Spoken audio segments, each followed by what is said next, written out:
Hello बच्चों, hello everyone. बच्चे, आज की वीडियो में मैं डिस्कस करने वाला हूं आप लोगों के साथ जो 4 अगस्त को जो आप लोग का टेस्ट हुआ था क्लास 11 अकाउंट्स का, उसके बारे में अपन टेस्ट के बारे में एनालाइज कर बच्चे पूरा का पूरा। बच्चे, टेस्ट देने का आप लोग को समझना है, आज की टेस्ट देने का सबसे इम्पोर्टेंट पर्पस क्या है।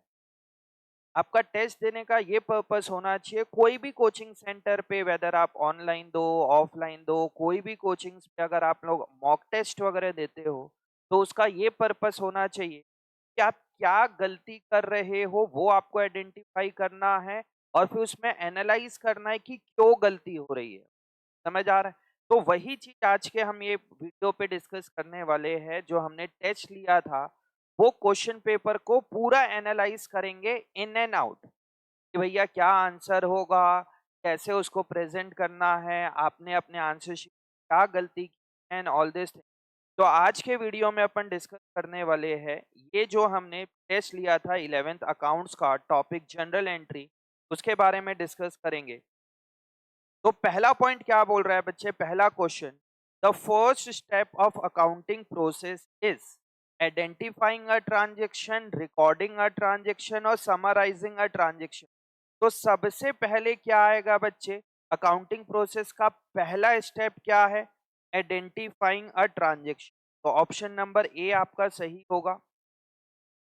Who would like to who would most likely to an entity financial reports, मतलब एंटिटी के फाइनेंशियल रिपोर्ट्स को कौन यूज करेगा to determine whether or not a business entity eligible for a loan. तो कौन देखेगा बच्चे, बैंकर्स देखेगी, फाइनेंशियल इंस्टीट्यूशन देखेंगे। तो देखिए ऑप्शन है पहले ही, lender and financial institution, debtors, government और कस्टमर। तो आंसर क्या होगा बच्चे इसका, लेंडर एंड फाइनेंशियल इंस्टीट्यूशन हमारी फाइनेंशियल रिपोर्ट को चेक करेंगे और देखेंगे को लोन देना है कि नहीं। एक तीसरा, assets which are expected to be converted into cash within 1 year. ऐसा कौन सा एसेट है जिसको आप कैश में कन्वर्ट कर सकते हो 1 ईयर, 1 ईयर के अंदर। Current asset, non current assets, tangible assets, tangible assets.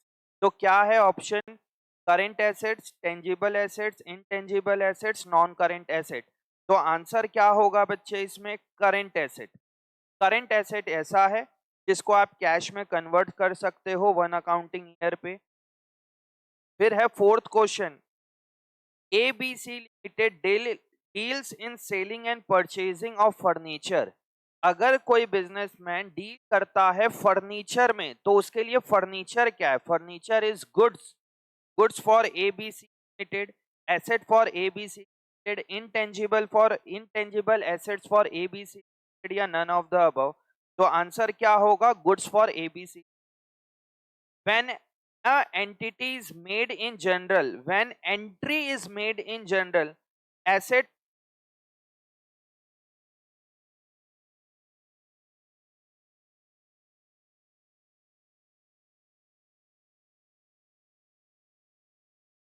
हाँ जी, when entry is made in general, asset are listed first, account to be debited listed first, accounts to be credited listed first, या account may be listed in any order। अगर आप general entry में लिखते हो तो क्या entry पास करते हो बच्चे, जैसे कैपिटल इंट्रोड्यूस की, cash account debited to capital account. तो account to be debited first, जो अकाउंट डेबिट हो रहा है उसको आप पहले लिखते हो। तो आंसर क्या होगा बच्चे, account to be debited, account to be debited listed first, जो डेबिट होगा वो पहले लिखाएगा। Recording of transaction is journal is called journalising. बहुत इजी सवाल।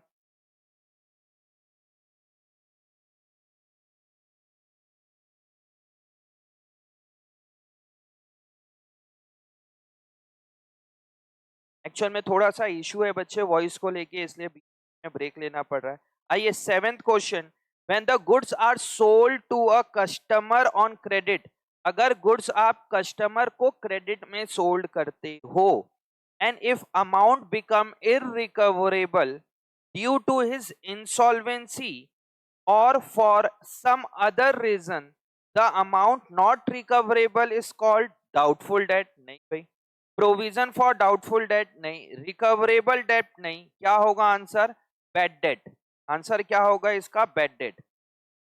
फिर आता है what is internal liability. Internal liability अपने से लिखना है यहाँ पे। Internal liability refers to liability towards owner. Owner के टूवर्ड्स जो लायबिलिटी होती है उसको हम क्या बोलते हैं? Internal liability. और इंटरनल लायबिलिटी का क्या एग्जाम्पल है बच्चे? एक कैपिटल है। समझ में आ रहा है? उसको इंटरनल लायबिलिटी बोलते हैं। आप थोड़ा सा डायग्रामेटिकली भी प्रेजेंट करके दिखा सकते हैं यहाँ पे कि भैया ये ओनर है, ये बिजनेस है। ओनर जो बिजनेस पे पैसा लगाया, ये कैपिटल, तो बिजनेस के लिए ये लायबिलिटी हो गई। टूवर्ड्स ओनर, टूवर्ड्स जो ओनर लायबिलिटी है उसको क्या बोलते हैं अपन? Internal liability. ठीक है। फिर a firm has received a large order to supply goods, will it be recorded in the books of account of the firm? Give reason।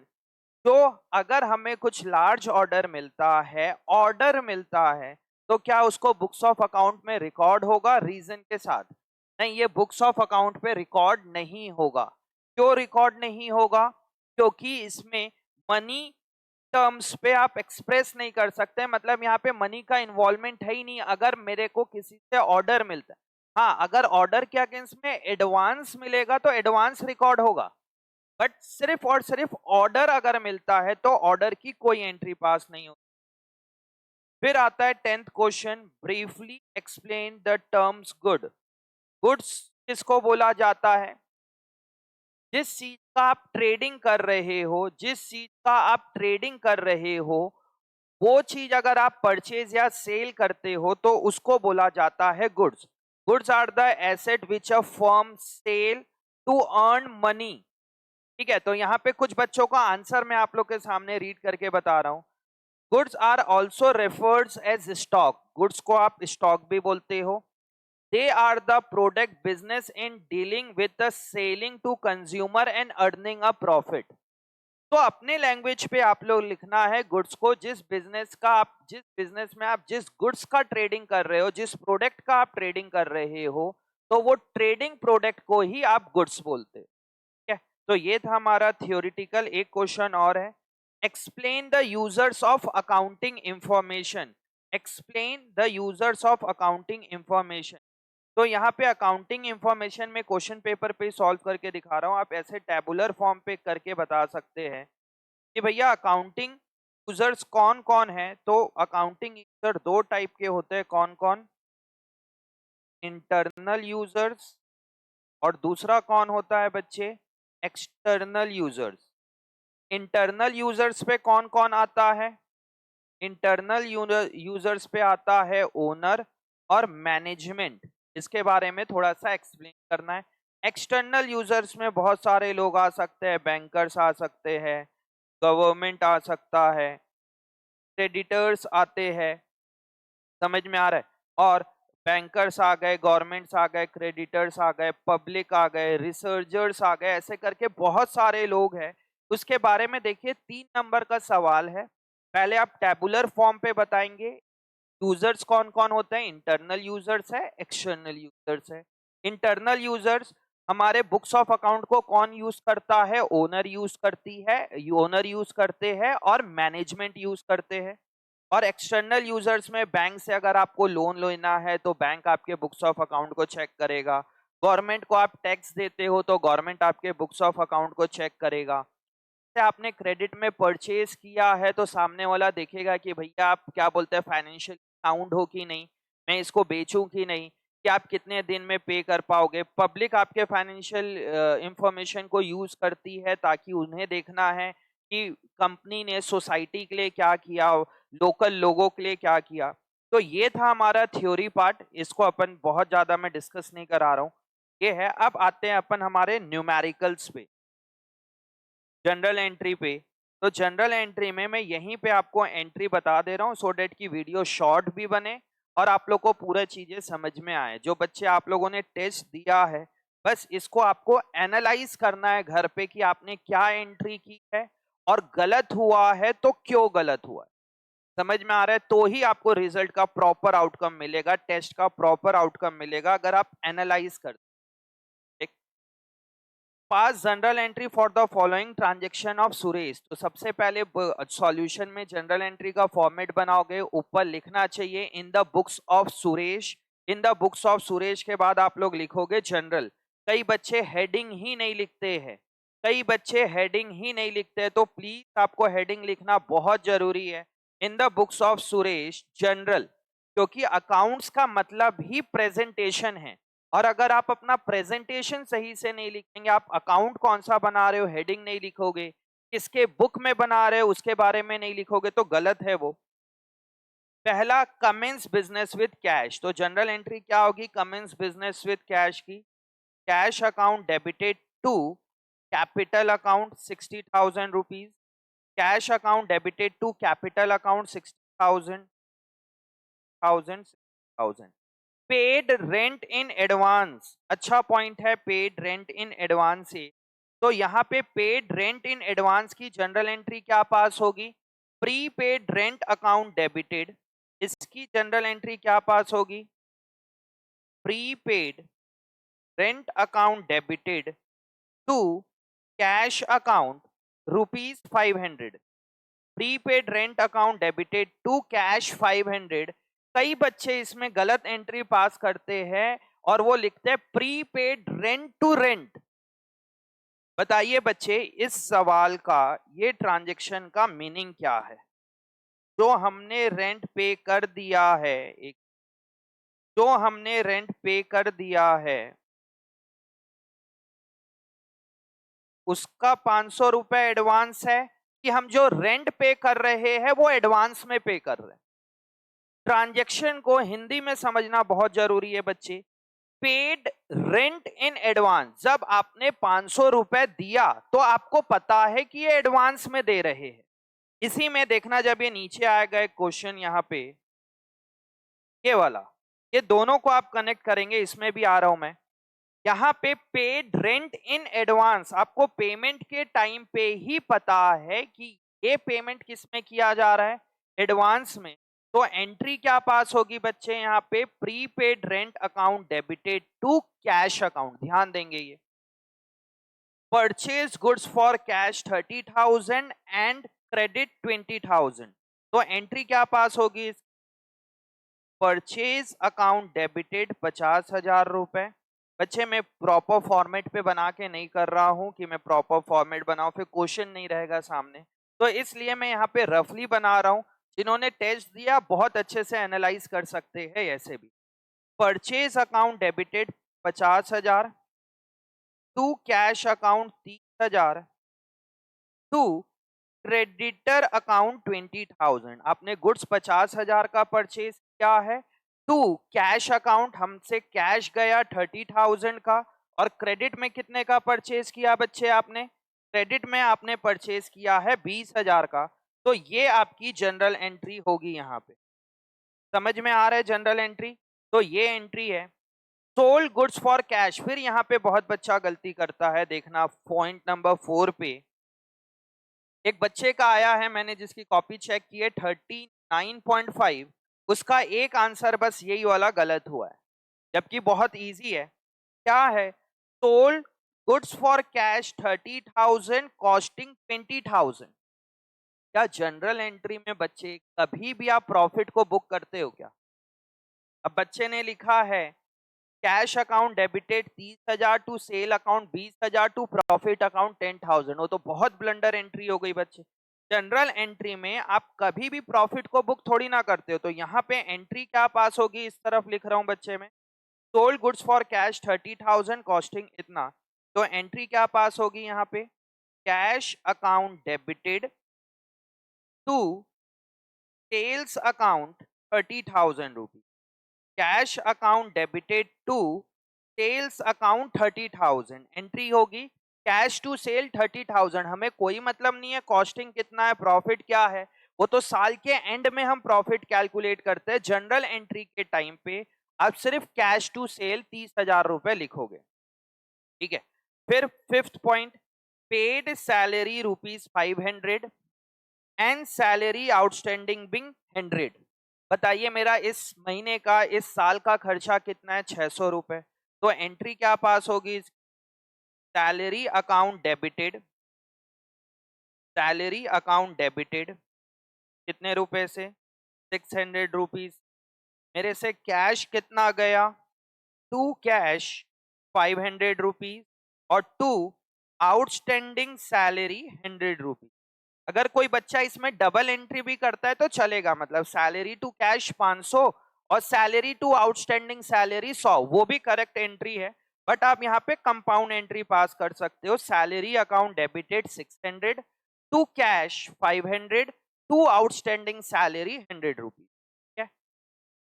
Brought motorcycle for personal use, motorcycle आपने personal use के लिया है, तो entry क्या pass होगी बच्चे इसकी? इसकी एंट्री पास होगी drawing account debited to cash account 5000 rupees. Drawing account debited to cash 5000, क्योंकि आपने अपने पर्सनल पर्पस के लिए लिया है। समझ में आया? तो ये जनरल एंट्री है क्वेश्चन नंबर 12 का। सेकेंड पॉइंट अच्छा पॉइंट था यहाँ पे। अब आते हैं अपन क्वेश्चन नंबर 13 के अंदर। ठीक है, 13 में salary due to clerk rupees 50,000, salary due to clerk rupees 50,000, तो इजी एंट्री है। क्या एंट्री पास होगी बच्चे यहाँ पे? इसकी एंट्री पास होगी सैलरी अकाउंट डेबिटेड 50,000 रुपए to outstanding salary account 50,000। Salary account debited to outstanding salary account 50,000। Clear है? ये अब इंपॉर्टेंट पॉइंट आता है क्वेश्चन नंबर 12 का सेकंड पॉइंट और 30 का सेकंड पॉइंट, जो एडवांस में जो जनरली बच्चे गलती करते हैं। यहां पे देखिए इसका मतलब क्या हो रहा है। Out of the rent paid this year 10,000 is related to next year. जो हमने इस साल रेंट पे किया है उसमें से 10,000 नेक्स्ट ईयर का है। मैंने पूरे साल कुछ ना कुछ रेंट पे किया होगा, तो एंट्री क्या पास किया होगा? Rent to cash, rent to cash, rent to cash. साल के एंड में हमें पता चला कि भैया जो हमने इस साल रेंट पे किया है उसमें से 10,000 तो नेक्स्ट ईयर का है।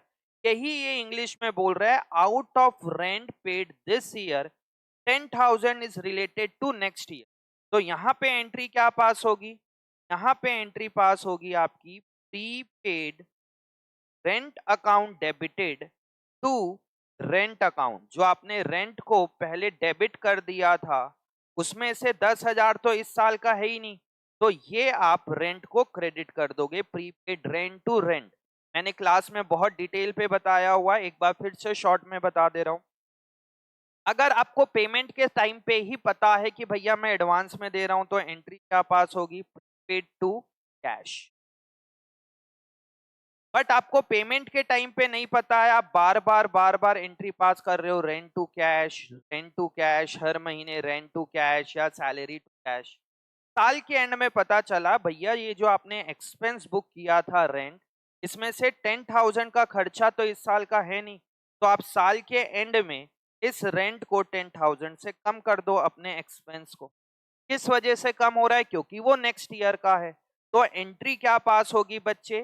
13 का सेकेंड पॉइंट का प्रीपेड रेंट टू रेंट, और 12 का सेकेंड पॉइंट का क्या होगी entry? Rent to cash.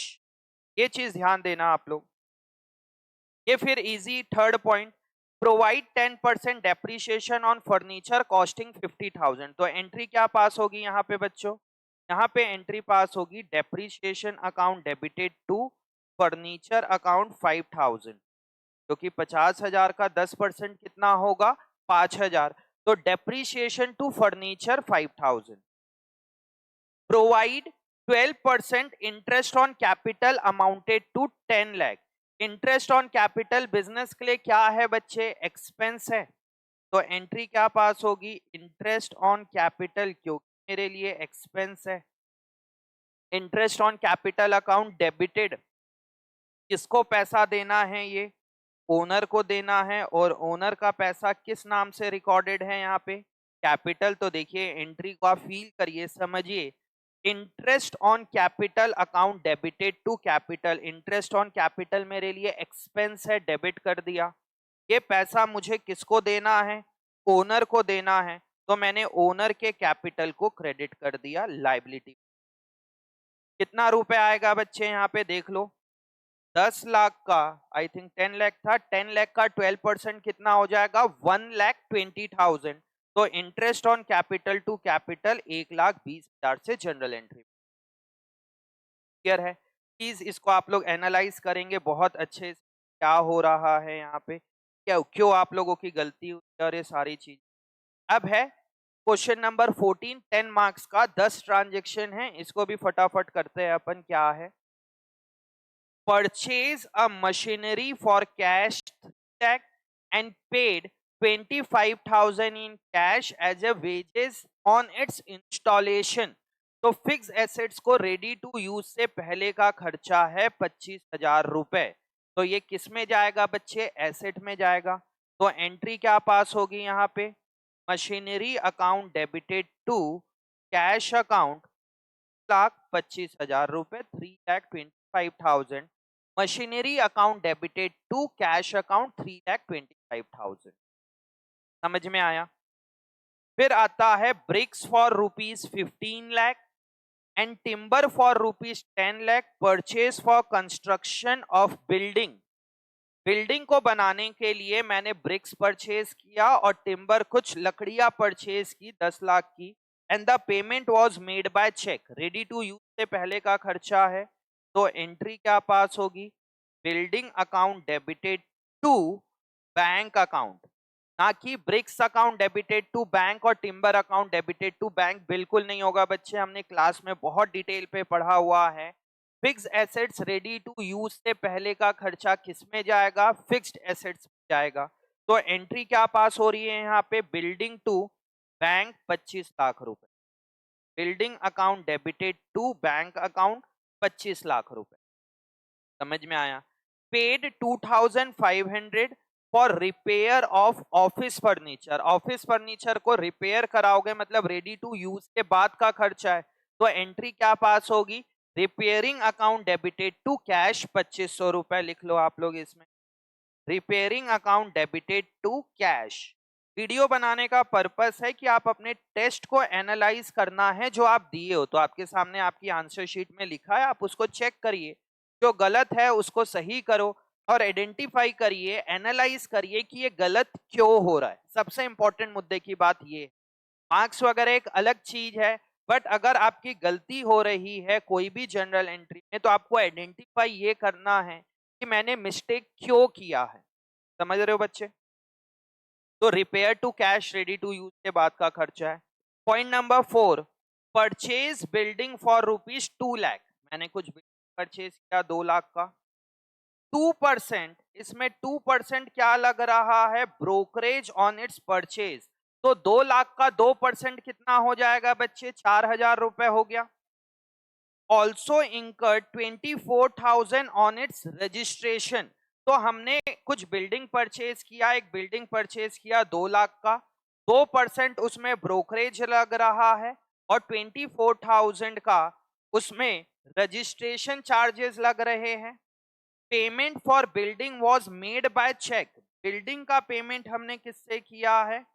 Check से।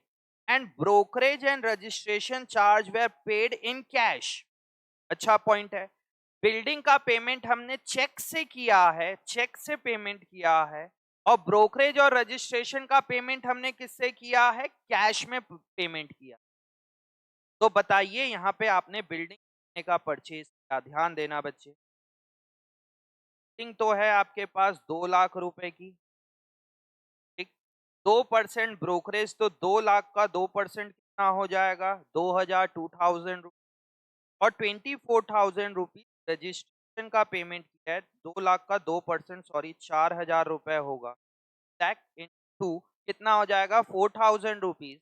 तो 2 लाख का 2% 4,000 रुपीज, 24,000 रजिस्ट्रेशन। तो टोटल कितने की बिल्डिंग परचेज किया है बच्चे? मैंने 2,28,000 रुपीज परचेज। बट ध्यान देना बच्चे, ये जो बिल्डिंग वाला पेमेंट आपने से पेमेंट किया है और ये जो दोनों पेमेंट है, पेमेंट वो कैश के मोड में पेमेंट हो, तो एक इम्पॉर्टेंट पॉइंट है। तो इसकी एंट्री क्या पास होगी यहाँ पे? यहाँ पे एंट्री पास होगी बिलिंग अकाउंट डेबिटेड। बिलिंग तो मेरे पास 2,28,000 की आई। मेरा चेक से पेमेंट कितना हुआ है बिल्डिंग का, तो यहाँ पे लिखूंगा 2 बैंक अकाउंट 2 लाख रुपए और 28,000 रुपीज पेमेंट किससे हुआ है? चेक से पेमेंट हुआ है, तो यहाँ पे लिखूंगा 2 कैश अकाउंट 20,000। मैं नरेशन नहीं बता रहा हूँ, narration being building purchase 2 lakh paid in cheque and 28,000। Narration कोई बहुत बड़ा इशू नहीं।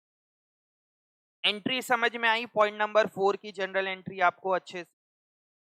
फिर है paid fire insurance premium on building by cheque 1,000 and life insurance premium by cheque. दोनों चीज आप पेमेंट चेक से कर रहे हो, बट लाइफ इंश्योरेंस ओनर का पर्सनल खर्चा है, ये ध्यान देंगे बच्चे। लाइफ इंश्योरेंस है तो लाइफ इंश्योरेंस ओनर का पर्सनल खर्चा है और बिल्डिंग का फायर इंश्योरेंस बिजनेस का खर्चा है। तो एंट्री क्या पास होगी बच्चे? Insurance premium account debited, insurance premium account debited, drawing account debited, insurance premium account debited, drawing account debited to bank account. Insurance premium account debited, drawing account debited to bank account. Fire insurance premium भी लिख सकते हो या insurance premium bracket में fire भी लिख सकते हो। तो कितना होगा इंश्योरेंस प्रीमियम का, फायर इंश्योरेंस का? 1,000 रुपीज। ओनर का पर्सनल खर्चा 4,000 रुपए, टू बैंक 5,000, क्योंकि चेक से पेमेंट किया है। तो इस चीज को ध्यान दोगे बच्चे आप लोग। और यहाँ पे आता है ये पूरे क्वेश्चन पेपर का एक अच्छी एंट्री, पॉइंट नंबर 6। ठीक, इसको मैं रब कर रहा हूँ, स्पेस थोड़ा सा डाउन कर लेना। अब आता है ये री entry, paid by cheque ₹6,000 for rent of building for a period of 12 months starting from 1st July 2008. Financial year close on 31st March 2019. तो ईयर क्या चल रहा है बच्चे? 18-19 चल रहा है। आपने 6,000 रुपए पेमेंट किया 12 महीने के लिए और पेमेंट कब किया? 1 जुलाई को। तो यहाँ पे ध्यान देना, पहले एक बार मैं एंट्री लिखवा देता हूं, जिसको समझ आया आप लोग देखना। यहाँ पे एंट्री पास होगी rent account debited, rent account debited, prepaid rent account debited, prepaid rent account debited to, cash में पेमेंट हुआ कि चेक से? चेक से, तो टू बैंक अकाउंट। तो यहाँ पे रेंट अकाउंट डेबिटेड होगा 4,500, प्रीपेड रेंट अकाउंट डेबिटेड होगा 1,500 से और आपका बैंक बैलेंस कम हो रहा है 6,000 से। ये एंट्री अभी समझाता हूं, बट जिन्होंने लिखा है आप लोग देखिए। Rent account debited 4,500, prepaid rent account debited 1,500 रुपए टू बैंक अकाउंट 60। इसको समझिए क्यों हो। ये आपका पूरा साल है अप्रैल 2018 से 31 मार्च 2019 तक। आपने पेमेंट कब किया है? 1 जुलाई को, मतलब यहाँ पे लगभग आपने यहाँ पे पेमेंट किया है 1 जुलाई को, या 1 जुलाई को आपने पेमेंट किया है कितना रुपए? 6,000 पूरे साल के लिए। तो आप पेमेंट कहाँ तक कर रहे हो बच्चे? पेमेंट तो आपने यहाँ तक किया है 30 तक का, आपने पेमेंट किया हुआ है। समझ में आ रहा है? तो बताइए इस साल का कितना खर्चा है और नेक्स्ट ईयर का कितना है, क्योंकि हमने पेमेंट किया है 6,000 12 महीने, 6,000 रुपए 12 मंथ का पेमेंट हुआ है, तो हर महीने का खर्चा कितना हो गया? 500 रुपीज। करंट ईयर का खर्चा कितना है? जुलाई से लेके मार्च तक, 31 मार्च तक, तो काउंट कर लो जुलाई 1 है, ध्यान देना, तो पूरा जुलाई काउंट होगा, तो जुलाई, अगस्त, सितंबर, अक्टूबर, नवंबर, दिसंबर, जनवरी, फरवरी, मार्च, 9 मंथ। तो 9 मंथ का खर्चा मेरा करंट ईयर का है, डेट इज 4500, और 500 इन महीने का खर्चा मेरा अगले साल का है, डेट इज 1500 रुपये। अच्छा पॉइंट था ये वाला। तो ये एक पॉइंट है आपका ये वाला। Paid by cheque ₹1000 for rent of building for a period of 12 month starting from 1 July 18, financial year close on 31 March 2019। तो आपको ये लाइन समझना है पहले अच्छे। ये वाला 3 महीने का खर्चा अप्रैल, मई और जून का जो खर्चा है वो नेक्स्ट ईयर का है, और ये वाला खर्चा आपके करंट ईयर का है 9 मंथ। समझ में आया बच्चे पॉइंट? यहाँ पे क्या था पॉइंट? तो ये आपकी उस पास होगी। इसके बाद फिर एक और अच्छा ट्रांजेक्शन जो कई बच्चे गलती करते हैं, point number 7। Point number 7, a new machine of ₹2,40,000 का आपने परचेज किया। A new machine of ₹2,40,000 was purchased from machine Delhi in exchange of old machine valued 50,000। आपके पास मशीन कितने की आई? Machine account debited. मशीन कितने की आई बच्चे? आपने एक मशीन लेके आया अपने दुकान में, अपने बिजनेस में 2,40,000 का। उसके लिए आपने एक पुरानी मशीन उसको दे दी 50,000 रुपए की, तो आपकी एक मशीन कम भी हो गई। टू ओल्ड मशीन या टू खाली मशीन चलेगा, क्योंकि आपने तो मशीन के नाम से रिकॉर्ड किया है, तो मशीन, ओल्ड मशीन या मशीन जो भी, 50,000 रुपए की आपने ओल्ड मशीन दे दिया उसको। क्लियर है? He gave a check of ₹1 lakh from his saving account। बच्चे ये रहा, from his saving account। उसने 1 लाख रुपए कहाँ से पेमेंट किया? ओनर ने अपने पर्सनल अकाउंट से पेमेंट किया। मतलब यहाँ पे क्या आएगा बच्चे? To capital account. ओनर ने एक तरीके से बिजनेस में 1 लाख रुपए इंट्रोड्यूस किया। देखो यहाँ पे इमेज के साथ, ये ओनर, ये बिजनेस, और मैंने एक मशीन परचेज किया है दिल्ली से। ठीक? तो मेरे पास तो 2,40,000 की मशीन आ गई। मैंने उसको उसके बदले में 50,000 की बिजनेस की एक पुरानी मशीन दी, और ओनर ने 1 लाख रुपए दिया है। क्या वो मशीन ओनर अपने यूज के लिए ले रहा है कि बिजनेस के लिए यूज के लिए ले रहा है? बिजनेस के लिए। मतलब इनडायरेक्टली ओनर ने बिजनेस पे कितना रुपए इन्वेस्ट कर दिया? 1 लाख रुपए लगाया। तो यहाँ पे ये टू कैपिटल के नाम से जाएगा। And balance from firms account, और जो बैलेंस जो बच गया है वो फर्म के अकाउंट से पे करेगा। तो बैलेंस कितना बच गया है बच्चे? फर्म का बैंक अकाउंट से करेगा, तो टू बैंक अकाउंट 90,000। तो ये इसकी जनरल एंट्री पास होगी बच्चे। Machine account debited 2,40,000, to machine account 50,000, to capital account 1 lakh, to bank account 90,000। समझ में आया बच्चे? अच्छी एंट्री थी ये वाली। फिर 8, 9, 10 की एंट्री है, sold personal car for ₹1 lakh and invested the amount in the firm। कई बच्चे इसमें भी गलती करते हैं। इसकी नॉर्मल एंट्री पास होगी क्या? Cash account debited to capital account 1 lakh. Owner अपनी पर्सनल कार बेच के दुकान में पैसा लाया, बिजनेस में पैसा लेके आया। तो बिजनेस को कोई मतलब नहीं है, ओनर ने अपनी पर्सनल कार बेची, घर का गोल्ड बेचा, घर का फर्नीचर बेचा या कुछ भी बेचा, उसको कोई मतलब नहीं है। बिजनेस के पास 1 लाख रुपए आया, ओनर ने लगाया, तो क्या होगी? कैश टू कैपिटल 1 लाख रुपए। Receive an order from Karan and company for supply of goods of ₹1000। Karan and company से हमें कुछ ऑर्डर मिला, तो इसकी क्या एंट्री पास होगी? No entry.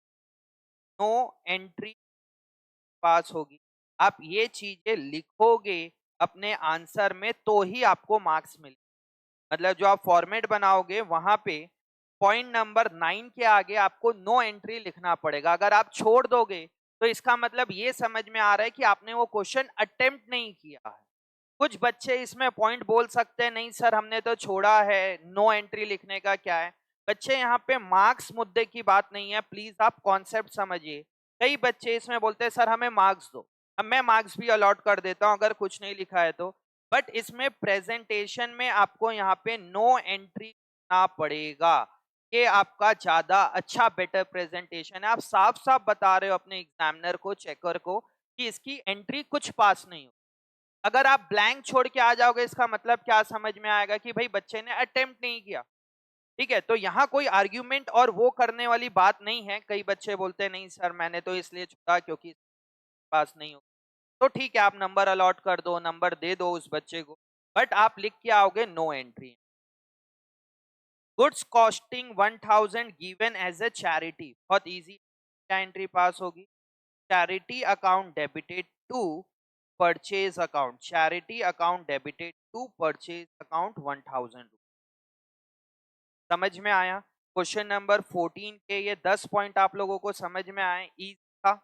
ठीक है, एक दो पॉइंट था इसमें, पॉइंट नंबर 6, पॉइंट नंबर 7 थोड़ा सा, तो उसको आप लोग देख। क्वेश्चन नंबर 15, यहाँ पे भी आपको लिखा हुआ है enter the following transaction in the journal of CR Ram and sons. तो in the books of CR Ram and sons आप क्या बना रहे हो? जनरल। तो इसको मैं फटाफट कराता हूँ, इजी एंट्री है, क्वेश्चन में कोई बहुत ज्यादा टेक्निकल पॉइंट नहीं है। CR Ram and sons started business with cash, तो एंट्री क्या पास होगी बच्चे? Cash account debited to capital account, cash account debited to capital account 50,000 कर लेंगे। Purchase goods for cash, purchase goods for cash की entry, purchase account debited to cash account 20,000, purchase account debited to cash 20,000। Purchase goods from Subhash, credit purchase है, तो purchase account debited to Subhash account 12,000 रुपए, 10,000 का cash में, 20,000 का credit में। Purchase furniture for cash, तो entry क्या पास होगी? Furniture account debited to cash account 6,000 rupees, furniture account debited to cash account 6,000 rupees. Sold goods for cash 13,000, 13,000 का goods आपने कैश में सोल्ड किया, तो एंट्री क्या पास होगी? Cash account debited to sales account 13,000 rupees, cash account debited to 13,000। Sold goods to Mahesh, for Mahesh, sold goods to Mahesh 15,000, तो entry क्या pass होगी? Mahesh account debited to sales account, Mahesh debited to sale या Mahesh account debited to sales account 15,000। Paid cash to Subhash, Subhash को अपने cash में payment किया, तो entry क्या पास होगी? यहाँ पे एंट्री होगी Subhash account debited to cash account, Subhash account paid cash to Subhash to cash 8,000 is cash from Mahesh, तो एंट्री क्या पास होगी? Cash account debited to Mahesh account 10,000। Purchase goods from Ravi for cash, Ravi से cash में purchase किया, तो entry क्या pass होगी?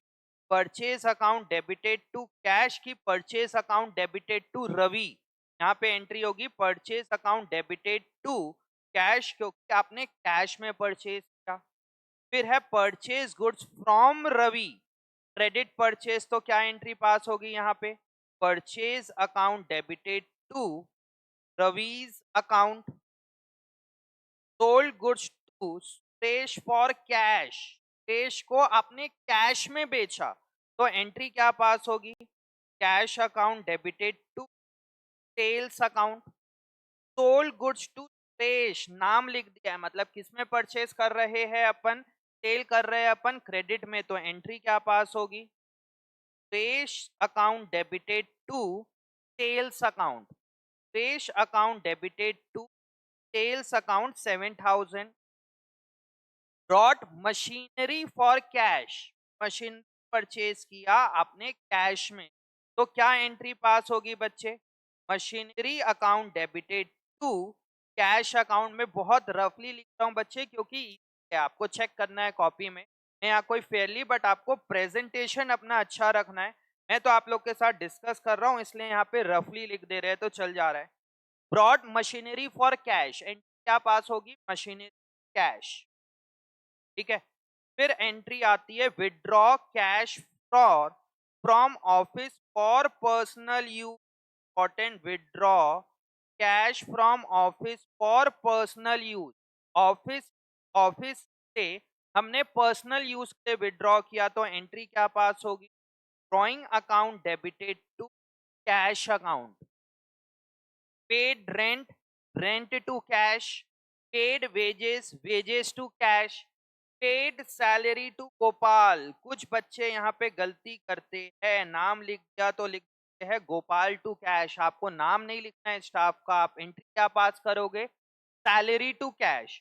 Entry क्या पास होगी बच्चे इसकी? यहाँ पे salary account debited to cash account. Receive commission, commission आपको रिसीव हुआ है, तो एंट्री क्या पास होगी? Cash account debited to commission account. Paid for life insurance premium, life insurance premium owner का पर्सनल खर्चा है, तो एंट्री क्या पास होगी? Drawing account debited to cash account. इसकी एंट्री क्या पास होगी? Drawing account debited to cash account. फिर एक ये वाला पॉइंट आता है, purchase goods from Ravi of list price of 20,000 at 50% trade discount. Purchase goods from Ravi, cash purchase की क्रेडिट परचेज? क्रेडिट परचेज, तो एंट्री क्या पास होगी यहाँ पे? Purchase account debited to Ravi account. Amount कितना था बच्चे? 1000। 15% क्या लगेगा? ट्रेड डिस्काउंट, तो कितना दे दिया? ट्रेड डिस्काउंट 3000, मतलब मैंने परचेज करने का किया 27,000, तो यहाँ पे entry purchase account debited Ravi's account 27,000। ये इसकी सॉरी 1000 माइनस 3000 कितना होगा? 17,000। तो एंट्री क्या पास हो गई? Purchase account debited to Ravi's account 17,000। समझ आया बच्चे? देखिए ये वीडियो का पर्पस और क्यों मैंने ये सारी चीजें बनाई का जनरल एंट्री।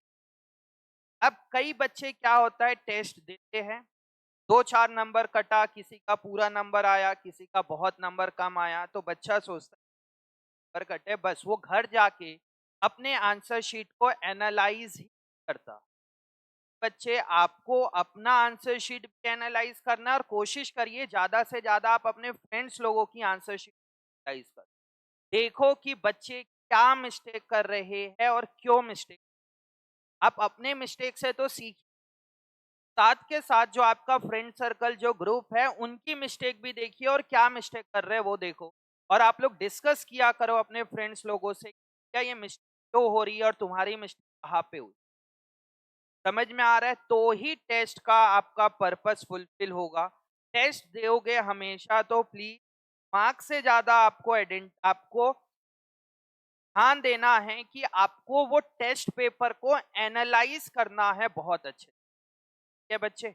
तो ये था मेरे आज का वीडियो का पर्पस, कि मैंने पूरा आंसर आप लोग को बताया है। आप अपनी कॉपी को चेक करेंगे, अपने लोगों की कॉपी को करेंगे और एनालाइज करोगे क्यों करें। ठीक है बच्चे? अब अपन अगला जो टेस्ट लेंगे उसका फिर से अपन एनालाइज करेंगे। तो ये था हमारा क्लास 11 का टेस्ट का एनालाइज। चलिए बच्चे, बाय बाय।